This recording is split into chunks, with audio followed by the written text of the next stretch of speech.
ಇವತ್ತು ಬಿಜೆಪಿಯವರು ಅವ್ರ ಬಗ್ಗೆ ಯಾರು ಹೇಳಿದ್ರು, ನಾನು ಸೋಷಿಯಲ್ ಮೀಡಿಯಾದಲ್ಲಿ ತುಂಬಾ ಆಕ್ಟಿವ್, ನನ್ಗೆ ಕೇಳಿದ್ರು ನಾನು ಯೂಟ್ಯೂಬ್ ತೆಗೆದ್ರೆ ಮಾಡಿದ್ರು, ಹಣ ನಮ್ಮ ಬಗ್ಗೆ ನಾವು ಹೇಳ್ಕೋಬೇಕು, ನಾನಿದ್ದು ಅಂತ ನನ್ನ ಬಗ್ಗೆ ನಾನು ಹೇಳ್ಕೊಳ್ಳೋದ್ರೆ ಬೇರೆಯವ್ರಿಗೆ ಕೆಲಸ ಆಗ್ತದೆ. ಸೊ ನೀವು ಹೇಳಬೇಕು, ಈ ಜನರೇಷನ್ ಮೈಂಡ್ ಸೆಟ್ ಚೇಂಜ್ ಮಾಡಬೇಕು. ಕಷ್ಟಪಟ್ಟು ಬೆಳೆಯೋದಂತೆ ಎಲ್ಲ ಮನೆ ಕಾಯ್ತಾರೆ ಇರೋದಂತೆ, ಅಷ್ಟು ಮಾತ್ರ ಯಾಕೆ ಕಷ್ಟಪಡಬೇಕು? ಬೆಳೆದ್ರೆ ಒಂದಷ್ಟು ಬಿಲ್ಡಪ್ ಕೊಡಕ್ಕೂ ಆಗಲ್ಲ ಅಂದ್ರೆ ಬಿಲ್ಡ್ ಆಗೋದೇನು ಕಣ, ಏನಕ್ಕೆ? ಅದಕ್ಕೆ ನೋಡಿ ನಾನು ಸೋಷಿಯಲ್ ಮೀಡಿಯಾದಲ್ಲಿ ಇಷ್ಟ ಯಾಕೆ ಹೇಳಿ, ಈಗ ಬಿಜೆಪಿ ರೈಟ್ ತಗೊಂತಾ ಇದ್ದಾರೆ, ಯಾಕೆ ಅವ್ರ ಬಗ್ಗೆ ಅವ್ರು ಹೇಳ್ಕೊಡ್ತಾ ಇದ್ದಾರೆ, ನಮ್ಮ ಬಗ್ಗೆ ನಾವು ಹೇಳ್ಬಿಟ್ರೆ ಅವ್ರು ಇಂಟ್ರೆಸ್ಟ್ ಹೊರಟೋಗ್ತಾರೆ. ನಾನು ಎಲ್ಲರಿಗೂ ಹೇಳಕ್ ಇಷ್ಟಪಡೋದಿಷ್ಟೇ, ಎಲ್ಲರಿಗಾಗಿ ದಯವಿಟ್ಟು ನಮಗೆ 50,000 ಓಟು ನಮಗೆ ಲೀಡ್ ಕೊಡ್ತೀರಾ ಅನ್ನೋ ಭರವಸೆ ನಮಗಿದೆ. ಗ್ಯಾರಂಟಿಗಳು ಖಂಡಿತವಾಗ್ಲೂ ಕೈ ಹಿಡಿಯುತ್ತೆ. 50,000 ಕೋಟಿ ಇವತ್ತು ಗ್ಯಾರಂಟಿಗಳನ್ನು ಖರ್ಚು ಮಾಡ್ತಿರೋದು.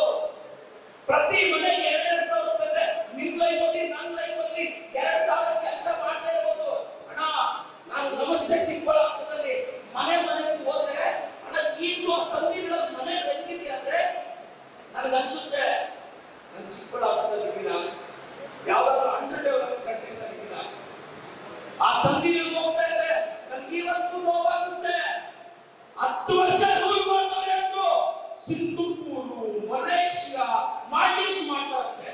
ನನಗೆ ಚಿಕ್ಕಬಳ್ಳಾಪುರ ಮಾಡಕ್ಕೆ 10 ವರ್ಷ ಬೇಕಲ್ಲ.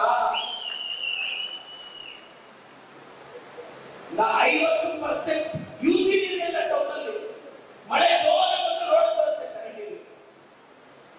ಅಲ್ಲ ನಾವು ಒಂದು ಟೌನ್ಗೆ 50% ಯುಜಿಡಿ ಇಲ್ಲ ಅಂದ್ರೆ ಈಗ ಯಾವ ಸಿಂಪುರ?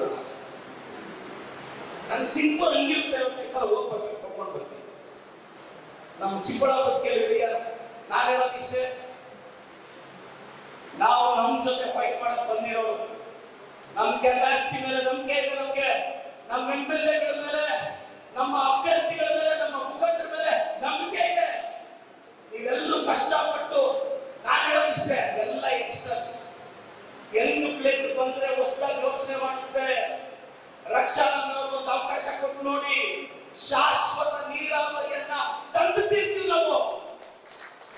ಇವತ್ತು ಎತ್ತಿನ ಮನೆ ಯೋಜನೆ ಏನು ನಮ್ಮ ವೀರಪ್ಪನಿಗೆ ಸಾಯಲು ಮುನ್ನುಡಿ ಬಂದಿದ್ದು, ಅದನ್ನ ನಾನು ನಮ್ಮ ರಕ್ಷಾನ ನಮ್ಮ ಶಾಸಕರು ಈ 5 ವರ್ಷದಲ್ಲಿ ತರ್ತೀವಿ. ಇವತ್ತು ಇಂಡಸ್ಟ್ರಿಯಲ್ ಏರಿಯಾದಲ್ಲಿ ಇರ್ತಕ್ಕಂಥ ಸಮಸ್ಯೆಗಳಿಗೆ ನಾವು ಧ್ವನಿ ಹಾಕ್ತೀವಿ. ಇವತ್ತು ಭಾಷೆಗಳಲ್ಲಿ ಇಂಡಸ್ಟ್ರಿಯಲ್ ಏರಿಯಾ ವೇಸ್ಟ್ ಕರೆಕ್ಟ್ ಆಗಿ ನಮ್ಮ ಕಡೆ ಡಿಸ್ಪೋಸ್ ಮಾಡಕ್ ಆಗ್ತಿಲ್ಲ. 3ನೇ ಹಂತದ ಶುದ್ಧೀಕರಣಕ್ಕೆ ಪ್ರಾಮಾಣಿಕ ಪ್ರಯತ್ನ ಪಡ್ತೀವಿ. ದೊಡ್ಡಬಳ್ಳಾಪುರದವರೆಗೂ ಮೆಟ್ರೋ ಇದೆ. ಇವತ್ತು ನಮ್ಮೊಂದು ಕನಸಿದೆ, ಚಿಕ್ಕಬಳ್ಳಾಪುರ ಬೆಂಗಳೂರು ಟ್ವಿನ್ ಸಿಟೀಸ್ ಆಗಿ ಎಮರ್ಜ್ ಆಗುತ್ತೆ. ನೋಡಿ, ಮೊದಲು ಯಲಹಂಕ, ಇವಾಗ ಯಲಹಂಕದ ಮೇಲೆ ಒತ್ತಡ ಜಾಸ್ತಿ ಆಗಿದೆ. ಸ್ಲೋಲಿ ದೇವನಹಳ್ಳಿ. ನಮ್ಮ ಅಭ್ಯರ್ಥಿಗಳ ಮೇಲೆ, ನಮ್ಮ ಮುಖಂಡರ ಮೇಲೆ ನಂಬಿಕೆ ಇದೆ. ನೀವೆಲ್ಲರೂ ಕಷ್ಟಪಟ್ಟು, ನಾನು ಹೇಳೋದಿಷ್ಟೇ, ಎಲ್ಲ ಎಕ್ಸ್ಟ್ರಾಸ್ ಹೆಣ್ಣು ಪ್ಲೇಟ್ ಬಂದ್ರೆ ಹೊಸದಾಗಿ ಯೋಚನೆ ಮಾಡುತ್ತೆ.